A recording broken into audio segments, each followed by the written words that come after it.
Here we go. Here we go. Here we go. Oh, uh-oh. It's Wednesday. It's my birthday. No, it's not. Somebody got to tell me happy birthday anyway. How you doing, Queen Howard? I see you. We're going. We're going. Get up. Get up. The truth shall set you free. Santa's days are numbered. We're about to get rid of Santa Claus. He's about to go somewhere else. No more. No more robbing our pocket. Headlines. Mm, I can't believe like the reports say that minority groups lead the way. Lead the way in spending for holidays. That's right. How you doing, Miss Simon? It's so good to see you. Please make a comment so I can know who's in. Who's in? What y'all doing so late? Well, actually, it's just on time. AfroEconomics time is on time. That's funny. I didn't know I was a little bit early. That's right. Afroeconomics. We start new traditions. We're talking about stuff that's holding us back. Stuff that's holding us back. Let's focus on some truth. Some truth. I wish y'all were in the studio. Yeah, Queen Howard, you should be in the studio with me tonight to me. Help me through sharing the truth. Y'all just see you just scared. You just want to hide. You don't want to. You don't. You don't want to talk about. I got like 11 points. And how about Social Security getting like over 5% pay raise? That's amazing. That's amazing. How you doing, Mr. Jones? You're not in the studio? Y'all better stop tripping. Y'all better stop tripping. The friendly mojo. Who is the friendly mojo? How you doing, Mike? Oh, my husband. You're so sweet. How's it going, y'all? We have like some serious stuff to talk about, Mr. Win. We have some serious stuff to talk about.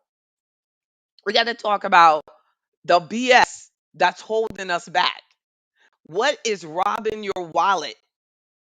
The Oh wow, you tried to get on and says the event already started?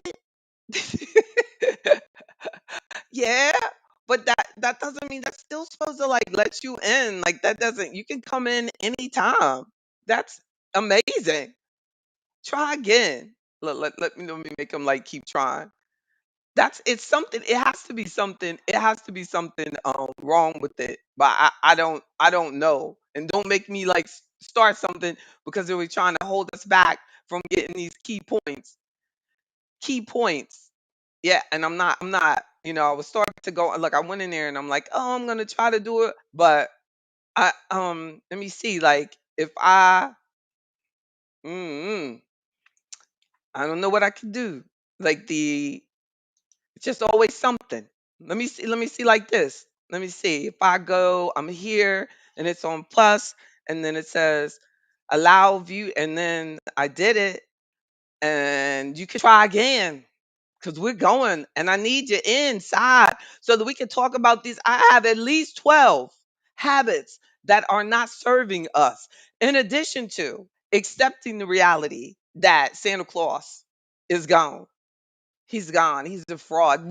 In financial services, it would be considered fraudulent. That's false advertising. I mean, think about it. That is false. That's false advertising, and he's been able to get away with it repeatedly. How you doing, Frank? Back at you.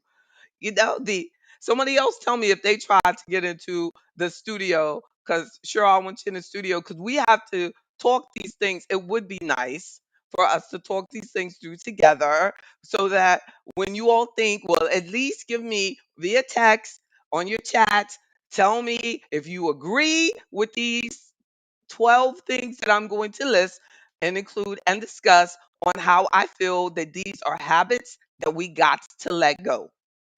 things that we have to move on about, things that are not serving us. Let me see how many different ways I could say that. Like, what is, what is pulling us back from getting where we've got to go?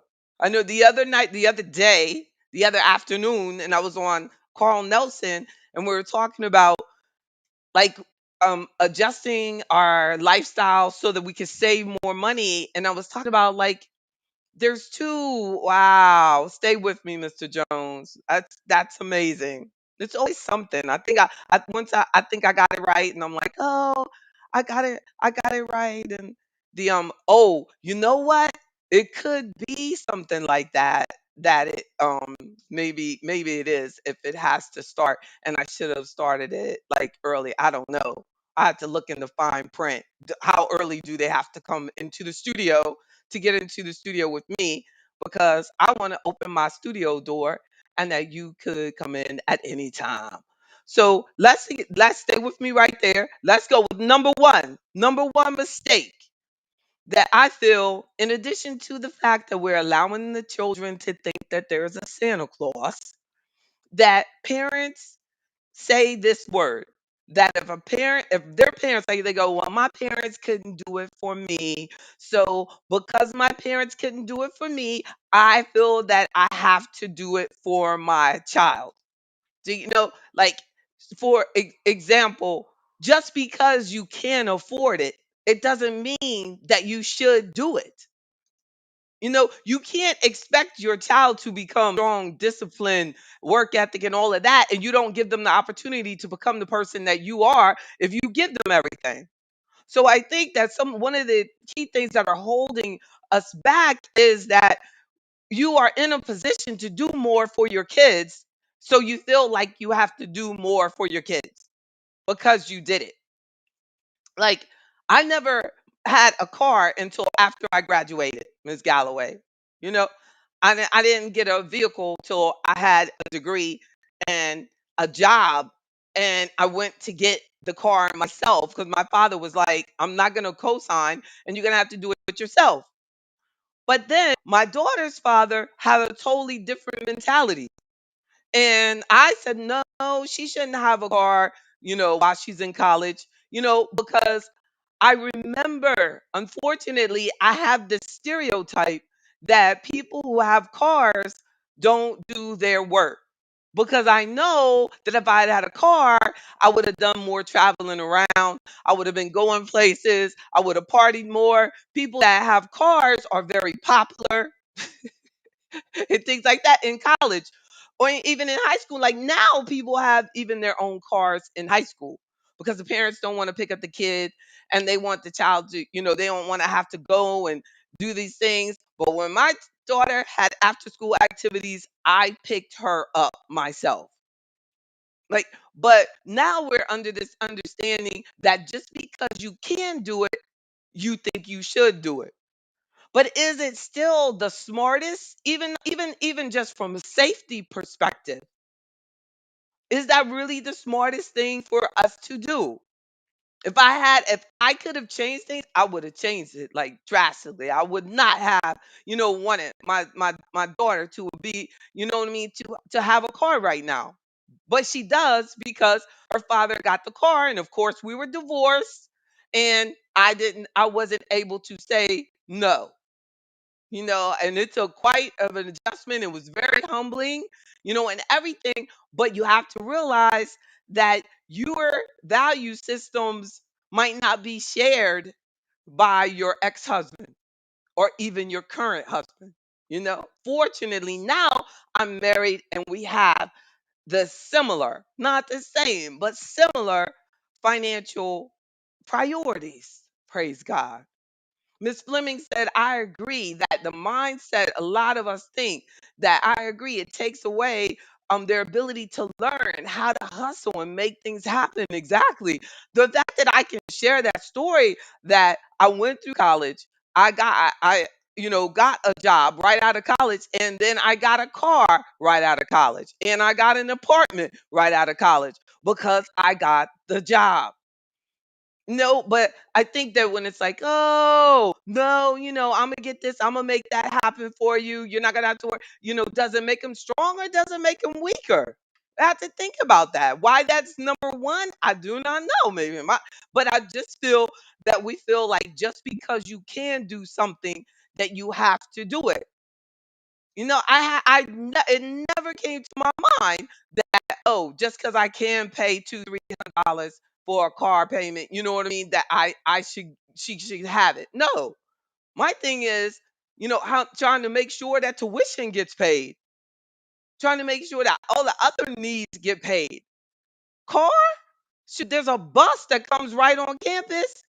I know I took the bus. We need to be careful on how we're building our next generation. And just because you can doesn't mean you should do it. A second point that I think is fake. Now we're talking about frauds. We're talking about stuff that's fake. We're talking about decisions, lifestyles, choices that are holding us back, in my opinion. And that's why that headline was like Santa Claus, because it's the biggest fake, big, big fake, faker. And we participate in it. Mm, yeah, your granddaughter is the girl with the car. It was always broke because no one gave her gas money. Exactly. Wanted to go to places. Exactly. Her dad didn't let her take it back to school the next year. Woo. We'll see what happens. We'll see what happens. That good choice on dad's part, that that it is, and I'll be able to tell, from grades. But that's the challenge. That's the challenge of a life. That's the challenge of life. But we do want to make them strong, and I do hope that you can agree on the fact that just because you can do something does not mean that it's what you should do. There was this one man, and he was saying that when he was growing up, they only had one bathroom in the house. So he made sure that when he bought a house, he got a five bathroom house. Miss Charles. He said he got to get the five. He said, I didn't we only had one, so I want to have five. The only problem with that is, did he really need five? Did you really need five? Like, if that was your intention, what I mean, how big a house did you have to get in order to deal with that's holding you back from your childhood, that you need to let it go? Just because you can doesn't mean you should have that type of mortgage. Just because you get approved for it. See, if people are trying to put you into the mortgage, they're getting paid on you going into too much debt in most cases. You're financing it. The overwhelming majority of people are financing something that they're doing to satisfy something mentally that has nothing to do with their current need. If we would purchase homes that are within your means, how better off you would be over the long and short term. Yes, Mr. Johnson. Just because you can doesn't mean you have to. It's that yes, indeed, West East. The challenge of deprogramming. How you doing, Miss Walton? Good to see you. Miss Charles said this generation thinks that it's an entitlement to have a car and money, right? That they're just entitled. That's because everybody else does. So should you just because they do, look, just because they do don't mean you have to. The so the second point is, fake it until you make it is feeding into the materialism that's robbing us of being multimillionaires. Faking it until you make it. Faking it till you make it. I saw this entrepreneur stand up, and he had been in business. He was older than me, but hadn't been in business as long as me. But one thing about being older is that people, Miss King, they just think, well, because that person's older, then certainly they know more, which does happen a lot. But this particular situation, this entrepreneur that hadn't been there, that in business that long, he told all of these young people in the room that they should fake it until they make it. Fake it until they make it. That's what we live as a society, faking it. And they never make it. Don't fake it. Just fake it. You don't have to fake it. All you gotta do is make it. You can look good without going broke. You don't have to have on red bottoms. I promise you. You are not going to go in a meeting and they're going to ask you what color are the bottom of your shoes. All you got to do is get in there on time. Be real and make it. No fake it till you make it. Be real and make it. Because you're already making it. If you're keeping it real and you got it, you got strength and you got that work ethic together, you doing your stuff and you got yourself healthy and you looking good, you ain't gotta fake nothing. Nothing. Your value is not determined by your clothes. You can put on your secondhand clothes and be first-hand job maker. You know what I'm saying? That they're not gonna ask, oh, was that suit used? You know what I'm saying? No. But the whole word fake creates it feeds the materialism mentality. And that's the scary thing apart about it. I remember like when I started my business and I was driving a Nissan, and I remember someone telling me, "Oh, that car is not indicative of your success." When indeed that car was indicative of my success. The car was paid for, it was mine. What a wonderful thing. So I bought into that nonsense, that BS again, that fake, that fraud. And I go and I start financing cars. Financing cars as if, and I'm gonna tell you the truth, people do respond differently. That's one of the things on my list. What I have on number 5 is, look, that a car matters only to people that don't matter. You know what I'm saying? So the people that don't really matter, yes, after I started financing cars, when I just paid for a car, like, you know what I mean? You start financing it. Yeah, the people that really care are the ones that we really should not even be caring about. They're not your customer, because your customer isn't going to admire the fact that you got a car that's paid for. They're going to admire the fact that you're keeping it real. And they're going to admire the fact that you got there on time. Mm. Yeah, it's what he said. Well, they take and scam and steal until they get caught. I know that's right. And then they get a second chance and then they do it again. Exactly. That's that fake it and make it. Fake. Yes, we talking about real and making it. And then you don't have to do that. So a third point is that is a third thing that I feel that is fake is that when people are misled into thinking that that pension at that job is going to pay all your bills.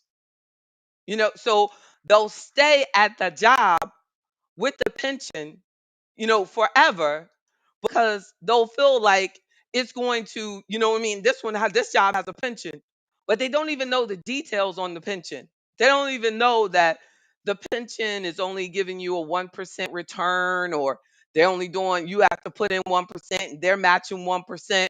Like, there was a lady who joined and she got the information on the pension plan that she was in. And I was surprised and shocked. She was working for a state. I was shocked at how little money they were putting in for her. And I was thinking to myself, do you know how many people work for this state, don't save anything on their own, and are thinking that that pension is going to pay all their bills? And it's not. It's a fake. So I challenge you, if you're in that situation and you're thinking that your pension is going to pay all your bills and maintain lifestyle and grow, and it's going to be, the answer because you got this job with this pension, you believe you me, I know a lot of people who have their jobs 20 years deep, cut out the pension. They stay there another 10, 20 years after that, and they realized that little teeny bit of pension check because they stopped, and then they didn't put enough into their 401k so that they could even get the match that they moved that pension money over to. Because the bottom line is what's real is that it's on you now. That what's real all over the world, it's on you. That second principle of Afroeconomics, self-reliance. I don't care what you think, how they told you, oh, we have a pension. You better get the details on what that is. And then a fourth point is being too comfortable. You're lying to yourself. If you feel like really good, you know, or you feel like let me accept this or let me stay at this job, I know I could, they tell me that they hiring over so and so and they paying twice as much, but I'm gonna stay here because I know everybody, and I'm going, they it's nice and my friends over here and all this. I mean, and we do this. And we do this. We just get comfortable. You're lying to yourself. Have you heard that analogy about the frogs in the pot? And they put all these frogs in the pot of water, and the frogs are like, just chilling. The water's all comfortable and everything, and they slowly make the water hotter and hotter. But because they kept it comfortable, they ain't boil the water. They didn't turn it all the way up. They just kept it comfortable. All of the frogs died, boiled, got cooked, and eaten because they were comfortable. And they stayed there like, everything is good. It's all good. Now, something, think about that. Are you too comfortable? Well, that being too comfortable is right up there with believing that Santa Claus is real. Because no, you are always supposed to be moving forward. Always supposed to be moving forward. I told these clients of mine, they're almost 90 years old, a couple, beautiful couple. And I told them, I said, you know what I'm saying? When you can't run, walk, right? And when you can't walk, crawl, but we got to keep moving. And the husband was like, I know that's right. I know that's right. We cannot stop. I mean, even if you stay at the same place, you need to make sure that they know, hey, I want to raise. Hey, I'm ready to move forward. Hey, what's the next move? Hey, what can I do to help? Hey, what y'all doing over in the other apartment? What y'all gonna do? Yeah, yes. Cause you don't want to be frog legs, like Wes said. You don't want that. You don't want to be that person. Don't be too comfortable. And then a fifth point is, and I was sharing about the car you drive matters is a lie that we've been telling ourselves in this community. Like that we really feel like you could go through any subsidized housing neighborhood and you're going to see a whole bunch of really nice cars, unfortunately, because we've been programmed, even not in just subsidized housing, but in all housing, no matter what, we've been programmed as a people that we should have these nice cars, that the cars really matter. The car shows your value. But remember, the only people that the car matters to are people that don't really matter. They just don't. They don't. If they're only impressed with the car that you drive in, you know what I'm saying? You know they're lost and you need to change your association. And then a sixth point about fake fraud, stuff that's hurting us financially is, I mean, even if I go back, let me go back. If you take the money that you wasted on car, like an overpriced car, say you could have had a car for 300, but your car is 700, and you got this $400 extra that you're paying, think about it. Give me the calculator for you. And whatever rate of return you want. You know what I'm saying? And I'll show you. You could have been a millionaire, but you wasted at least 100 there.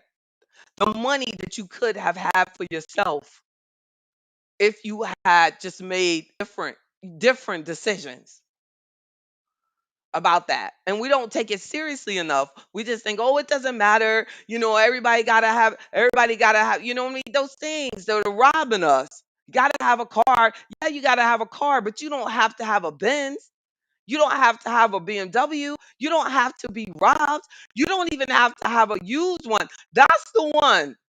We go, well, it's just used. Do you know how much it's going to cost you to maintain it? Think about that money. $1,000 to maintain your used Benz, or $200 to maintain a reasonable car. So you got $800 that you could have been saving. Never ending bill to have wheels. I know that's right. We would want to be in a situation. I told a client selling a house in DC, and nobody wants to, well, I'm not saying nobody, because it is going to be sold, but she's wondering if it's being slow selling because of it doesn't have a driveway on it. But I was like, it's really in the middle of everything. They don't need to have a car. It's in the middle of everything. I don't understand why somebody would have a car. It's like we just think that it's like, like you said, like it's part of who you are, and it's not. And a 6 point, this is crazy because people say it to me all the time. Wasting a little money every now and then is okay. JB, this one, I'm not gonna spend anything, nothing that much. I'm gonna decide how much I'm gonna spend before I go in there, and I'm a, so and stuff. Like, come on, like $5 a day gambling habit. But I have met people with like $500 a week gambling habits, and it's been on the rise since COVID. And all of these new things are coming and popping up and everything. You're going to have that extra strength and discipline to know, that I got to protect my family. Or, I mean, if we can do $500 a week into gambling, then imagine what you could do if you were putting that away into your work plan. But if I said to the same person, wow, you could be putting that, even if we set up your own IRA, we can set up your IRA. So we set up your IRA. You can put away, you know what I mean? Money every week. Unfortunately, too many people would be hesitant to put money away from themselves every week, but they have no problem every Friday wasting money, wasting the same exact amount. Because they say to themselves, wasting a little bit of money every now and then, it don't matter. I would argue that going through a drive-through window is a waste of money. Y'all feel me on that? It is, because it's overpriced, and you actually could just go to the store with the same money and cook the food. And then makes it worse is it can make you sick. If it becomes a habit of wasting that little bit of money on the drive-through, and it becomes a habit, it will cost you more than you could ever imagine, with the heart disease or the diabetes, or all of the consequences of that, wasting that little bit of money. We won't even think about it. We don't even think about it. And you would take that same money, and do you would, if you were to buy something for yourself, you wouldn't want to do it, unfortunately. That too often that becomes the case. So that 6 point is just wasting a little bit of money every now and then is not okay. Let's do everything we can to avoid ever wasting money. And I mean it with every bone in my body. Buying good food, expensive food for yourself, organic food for yourself is not a waste of money, because everything that you do, you have to think about the long term effect. Buying fitness classes, joining a gym, taking a class. We get confused on what's wasting money and what's an investment. You know, that's an investment. When you do something for yourself, that's an investment, right? That's an investment. When you just buy a thing that I know is going to depreciate, or just waste on something that's going to harm you, like that's not an investment. An investment has to be something that at least has the potential to increase in value, or pay you, or feed you down the road somehow. It's an asset. It's an asset. Mm. So then check this one out. Number 7. This is where we really lose it. People think that getting a divorce doesn't really matter, and it's a lie. And I don't know if you remember when I did the great divorce night, but getting a divorce, especially when you're over 50, hurts women statistically more than it hurts men. Getting a divorce when you're grown can devastate your finances, can make you have to work longer, everything. Can cause stress and you get sick. It can lead to all sorts of things. But the fact that grown folk think getting a divorce doesn't matter and they want to laugh it off, they're tripping. It's real. It's real. And it has to be very, you know what I mean, strategic. It needs to be civil. If it's something y'all can't work out, you need to figure out a way that you can work it through financially so it's not harming you both. Amen, Mr. Johnson. Sometimes it's cheaper to keep her or him. That's right. Say, yeah, like sometimes it's, many times. But if you look at the statistics, I don't think that, you know what I mean? We as a people take it seriously enough. No, I bet if we even asked Jeff Bezos, who gave up like, I don't know, a whole bunch, like $30 billion or something, he gave up, he gave up billions in his divorce. He would probably still say that he wished that it was somehow they could have worked it out. Like, you know what I'm because it is, no matter how rich you are, you know what I'm saying? That's a dip.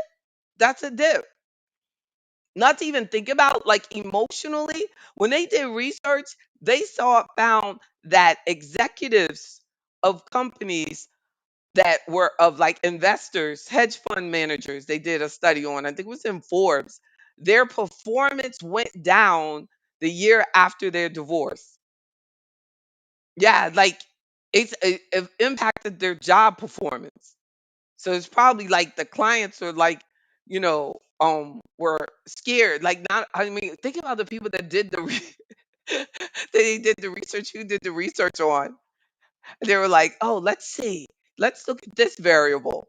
And they did not make as wise investments after they went through the divorce. Divorce like impacts you in so many ways that we just cannot imagine. So the later, the more financially devastating it is. When they look at younger divorces in younger years, it really doesn't matter. They have more time. You have more time to financially recover. So I think it's faking to ourselves. We're lying to ourselves if you think that getting a divorce doesn't matter. And then the eighth point is this is what happens a lot, and it's not a good idea. Too many people say, I'm going to wait till after I retire to get healthy. And that's why the 10th principle of Afroeconomics is your health. It's not 10th because it's least important. It's 10th because I can only have 10 and health has to be in it. Why I decided I could only have 10, I don't know. I might add more, but health has to be in it. You cannot wait until after you retire to get healthy. You will not be able to enjoy your retirement or repurposing. Okay, because I believe that we all should repurpose. That retirement is like a thing of the past. It's not even necessary. It's not helping us. We're repurposing. Doesn't have your repurpose, what I mean, doesn't have to just be about work. Your repurpose could be that you do more for the community, whatever it is. Let's continue to live out our purpose. And so while you're working, you have to have your health on point.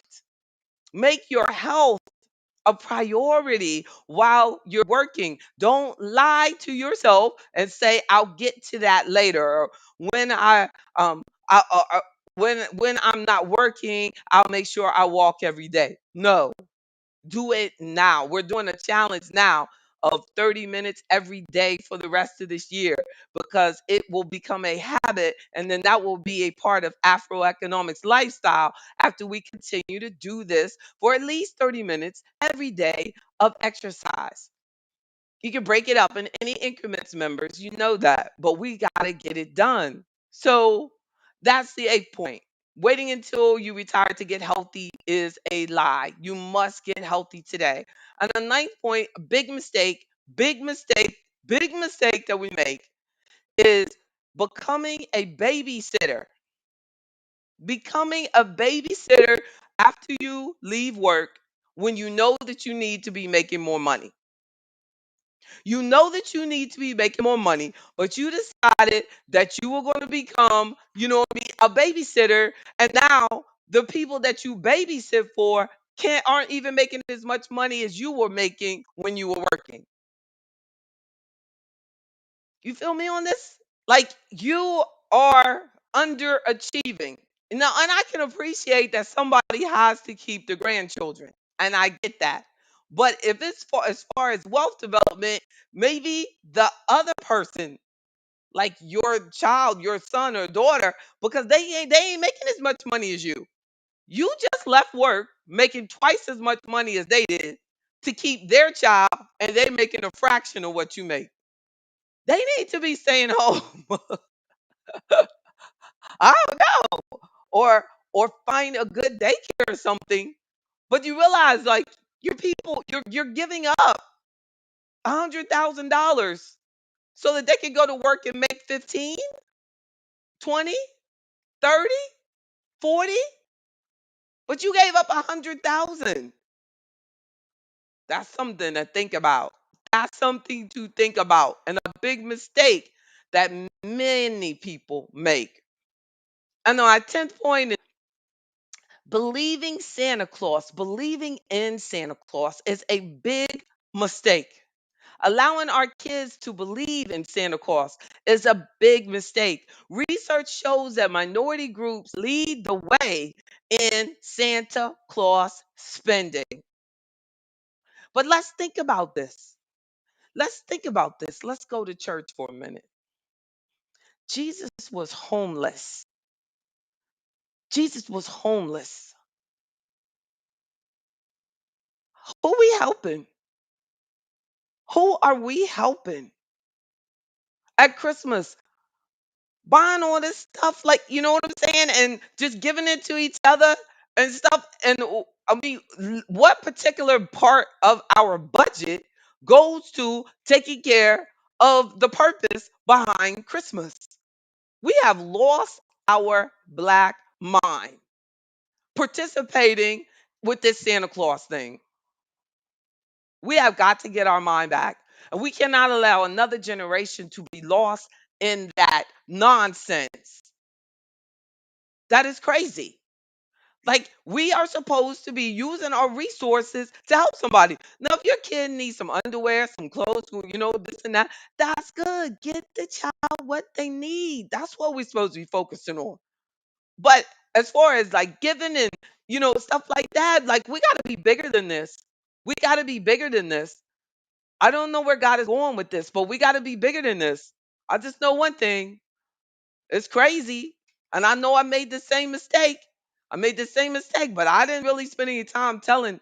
But I only had one child, but some people have like 5 or 6 kids. They spend a lot of money at Christmas, and I mean, my daughter and I mean, it was very important for her. Like for me, we would get up at Christmas and go and find somewhere to feed people and take food and clothes and stuff, you know. And the first I think she thought like this isn't going to be fun, and then it ended up like being one of our best experiences. We gotta do more. We gotta do more. I don't know. I know we gotta do more. I know. I can feel you. I know, but we have to do more. I mean, think about it. They brought gifts to Jesus because he needed gifts. He didn't have anywhere to live. He didn't have nothing. Mm. Yeah, Mr. Jones is saying, and this lie just gets recycled and recreated and moves farther and farther away from Jesus and Christmas and its purpose. I remember a friend of mine, and she's Jewish, And she said that they put up the Christmas tree, and I said, "Well, why do you put up the Christmas tree? Like you're Jewish?" And she said, "Oh yeah, it's just ceremony. Everybody does it. I just want my kids to have it. I'm like, wow, it's everything. Everything is just commercialized.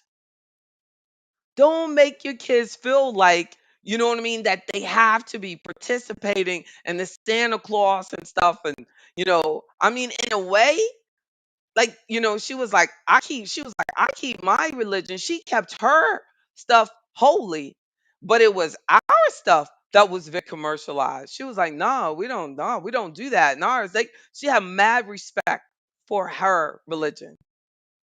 But we're doing these things, pulling away from our relationship with God. Now, all these things are separated from, we should be using this opportunity as a way to give and help the less fortunate, and give back to people that need it, and make the world a better place. Mm, yeah. And Easter and the Easter bunny. The Easter bunny, thank you, Ms. Walton. The Easter bunny is a fake. He's not real. You buying all this stuff they're only gonna wear one day. Like when I was growing up, it was like the patent leather shoes. I ain't never get to wear them any other time. Imagine if the money was just saved for me. But we had to have like the new dress and the hair done and all of that, in order to seem like you're a good, decent family. Wow. It's so good that God loves us regardless. He don't care if my shoes got Vaseline shine or not. He loves me. So the and so that's our movement away from Santa Claus. An 11th point I want to make before I let you like go is balance. It's said like, I don't believe in balance, and it kind of like gets on my nerves when it's said, because as an entrepreneur, you know balance is just, it's not an appropriate word for when you're trying to achieve all that God has put you on the planet to do. Balance. Like, think about it. Think about all the most successful people you've ever met. And when you think about them, you don't say, "Oh wow, they used to always take weekends off and they would all," No, balance has to be replaced with priorities. I believe that we should all have priorities, but realize that balance is for most of us not going to be possible until maybe like a later time. But balance, has to be replaced with having your priorities right, taking care of your family, taking care of your responsibilities, taking care of, like, that's because, see, because balance might make you think, well, nah, I ain't got to do that all the time. Yes, you do. You have to take care of your family. You have to take care of your responsibilities, and you have to do that all the time. Period. Forget balance.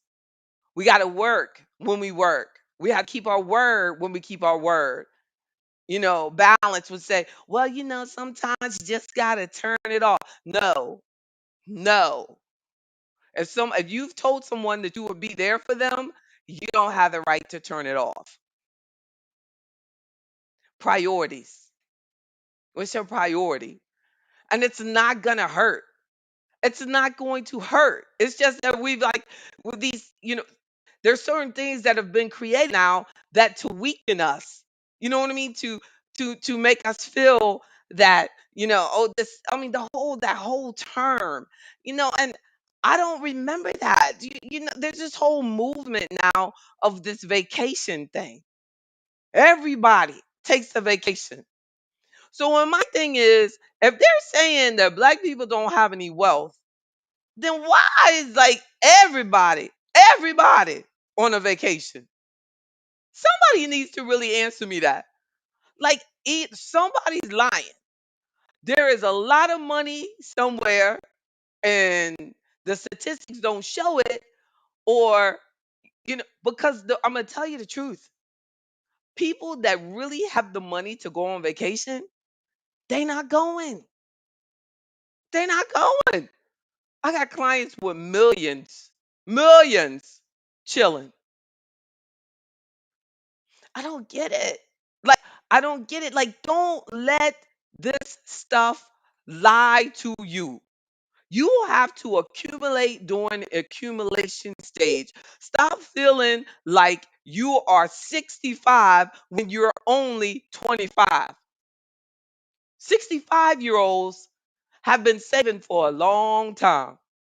When you're 25, you can't do what they do. If you do what they do, you're not going to have what they have.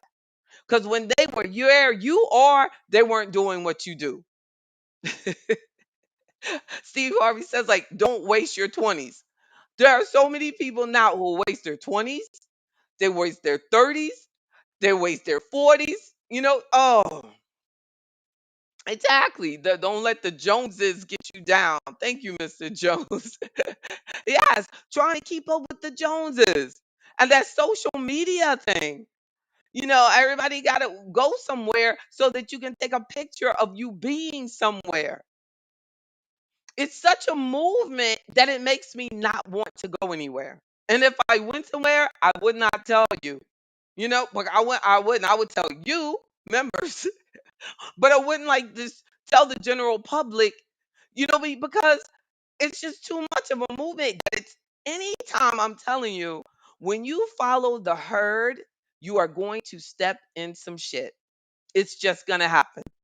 Something's going to happen. So do not follow the herd. If you want to do something and be successful, make sure you're not doing what most people do.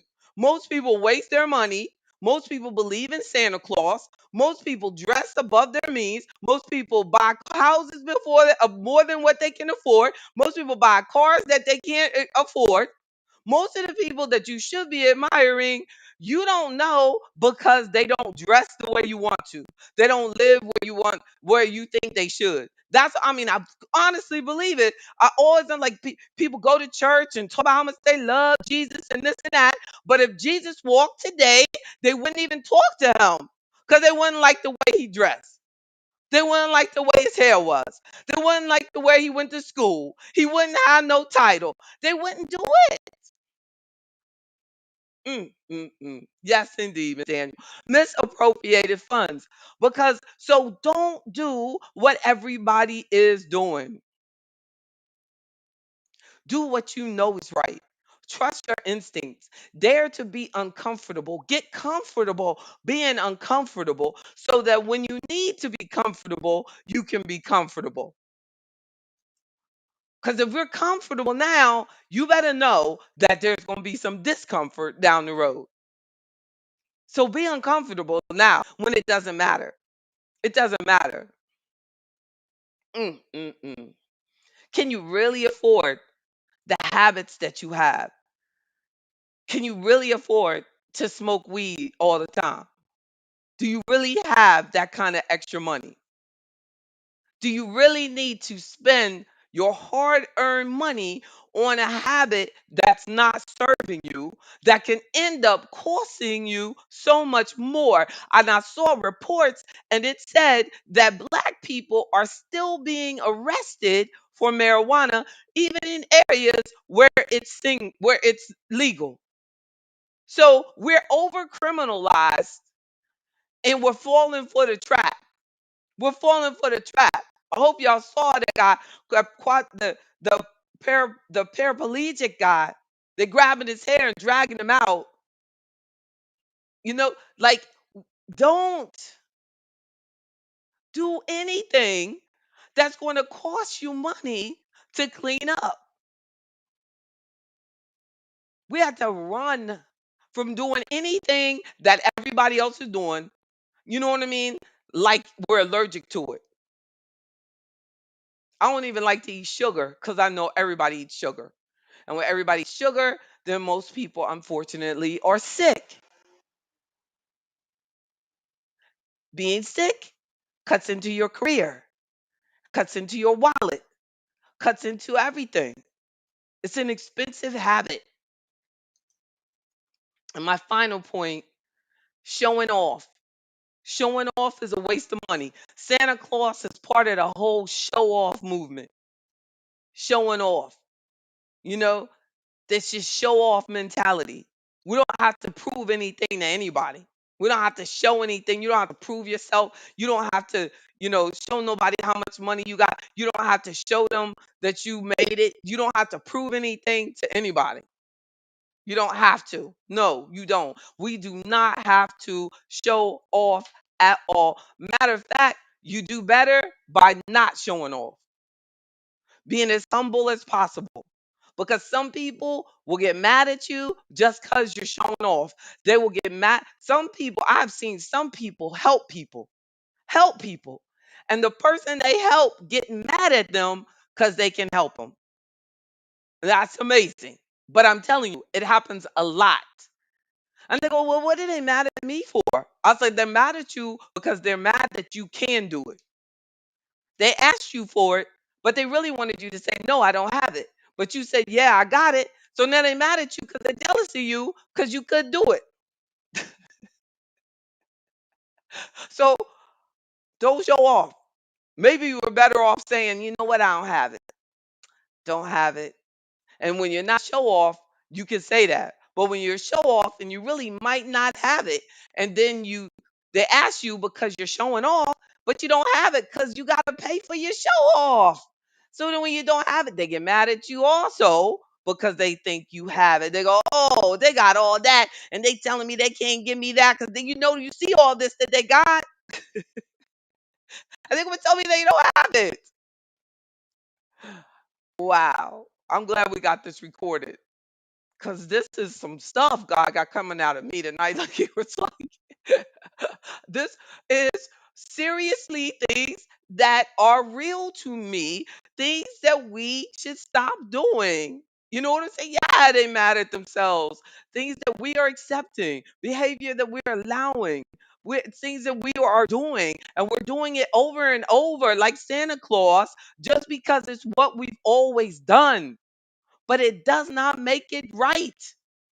It does not make it right. Growth is accepting, I know I did that, but I'm not doing it no more. I'm not doing that. I mean, I realize that, like, and people will quickly remind you what you used to do. I know I used to do that, but I'm not doing that. I'm not buying into this materialism. I'm not participating because I like not being, whatever. You like having your bills paid. You like not being in debt.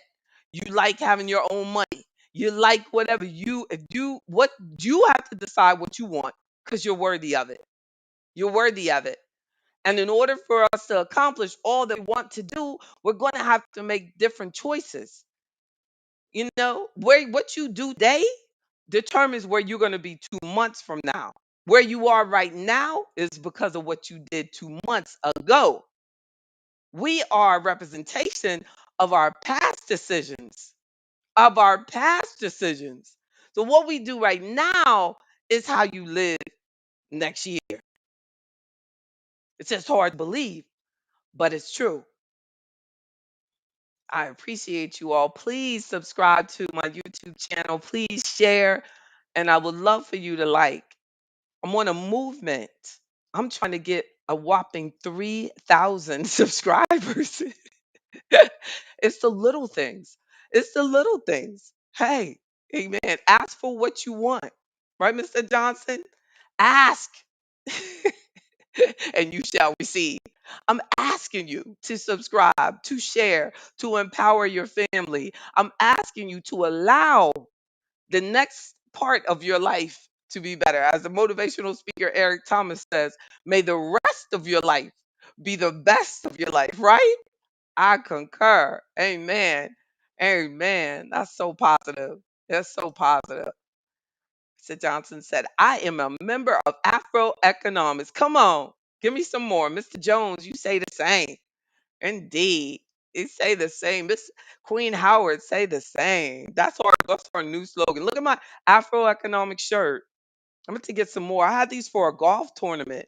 I know. I see Mr. Jones, Mr. Johnson, y'all want it. It is, this is, I'm going to give it to my husband after I sweat in it real good. It's a men's golf shirt. It could be my new uniform, but I found it. I found this. COVID, like you just start losing stuff. And I just was in my closet and I found this. Oh, I should wear this. So that's hence where the shirt was. Found it. Indeed. Ah, D. Oh, Miss Daniels, thank you. Bonita is a member of AfroEconomics. I love it. It's cool. Oh, you like the shirt? See? Thank you so much. But remember, this discussion tonight, and it hurts me that you all couldn't get in because we would have had so much fun on discussing this back and forth because I know y'all have a lot, but the Restream Studio was not letting you in. Thank you for loving me, Miss King. I love you so much. And for telling us the truth. Great topic. Oh, thank you. But this is really about keeping it real because Santa Claus is not real and life is not like Santa Claus. And it's not about Santa Claus. And as we approach this holiday season, let's go to like a higher level of spirituality. And let's use this opportunity to be so thankful that we got through COVID and to focus on loving on one another. Let's put all of the materialism aside, release ourselves. We don't need anything else to be stressed about. We don't need any more pressure. We have gone through, two of the most challenging years of our life, y'all, and we are doing this thing. And the last thing that we need to be worried about is money and debt and credit cards and things like that. Indeed. No. Thank you so much. I'm so proud. I'm so blessed to have you all as members. This shirt is a limited edition. You can't order it. I literally only bought them for that golf tournament. But I bet look, but I bet if you offer me enough, Miss Daniels, I will get you your shirt. Look, matter of fact, I'll give you this one. I'm gonna put this one will probably be in the Smithsonian though. I'm laughing, but I spoke it. Watch, God's gonna have it true. They're gonna have us, the founding members of Afro Economics, and all of us. We're gonna have this shirt on. We're gonna have this shirt. Amen. All right, all right, indeed. I love y'all. See y'all Friday. I won't be far away. Thank you so much. Thank you. Thank you. Thank you so much. I appreciate you. This is a t-shirt I do have. He's fly guy. I got that t-shirt. I'm JB Bryan, the creator of AfroEconomics, a strategic financial empowerment program based on 10 timeless financial principles like generational wealth and legacy, financial knowledge, credit confidence, entrepreneurship, self-reliance, and more. AfroEconomics gives you the guidance and tools you can use to develop and sustain wealth.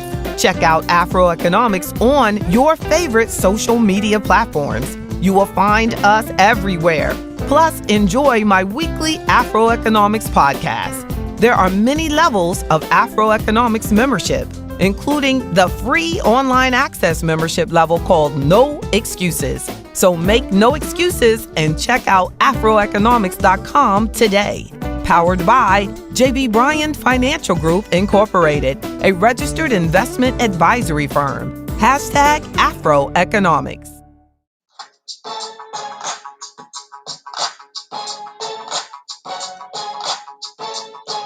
Thank you so much, y'all.